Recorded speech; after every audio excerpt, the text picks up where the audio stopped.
नमस्कार दोस्तों, हमारी आज की कहानी है। पोता दादी को देखना पसंद नहीं करता था। बाद में जो हुआ उसे देख पछताने लगा। अंगद, जल्दी उठ जा बेटा, 10 बजने को है। रात जल्दी सोना और जल्दी उठना सीख ले। शिवानी जी ने अपने बेटे को उठाते हुए कहा। अरे हाँ माँ, उठ रहा हूँ न।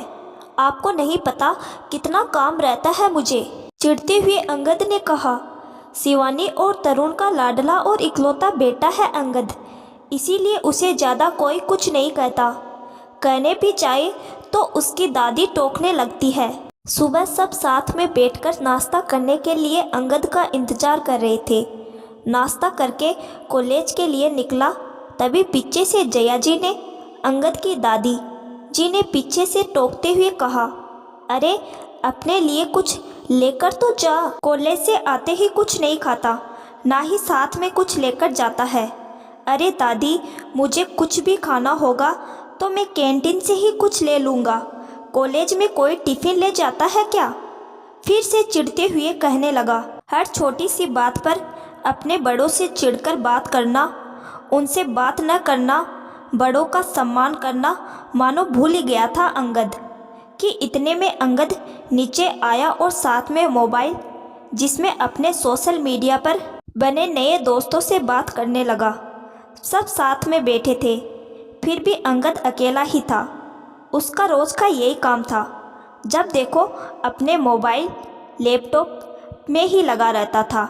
सोशल अकाउंट में समय समय पर कुछ न कुछ डालते रहना, नए दोस्त बनाना और उनसे बातें करते रहना, बस इसके सिवा और कुछ नहीं करना चाहता था। कॉलेज से आने के बाद सीधे अपने कमरे में जाकर मोबाइल देखने लगा और दोस्तों से बातें करने लगा।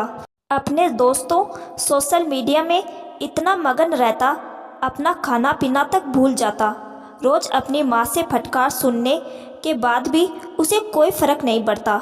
सबसे बातें करना तो दूर, वो किसी के पास आकर भी नहीं बैठता।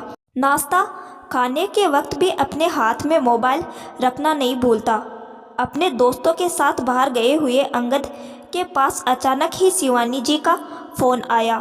कह रही थी, अंगद, तुम्हारी दादी की तबीयत अचानक ही खराब हो गई है, जल्दी से घर आजा बेटा। यह सुनते ही अंगद, जिसकी दुनिया सिर्फ और सिर्फ मोबाइल लैपटॉप थी, के आगे अपनी दादी का चेहरा घूमने लग गया।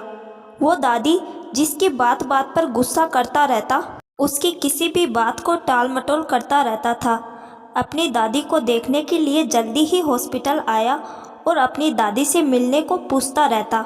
अपनी दादी से बात करने के लिए उसका मन मचल सा गया। थोड़े ही दिनों में डॉक्टर्स ने तरुण जी से माफ़ी मांग ली।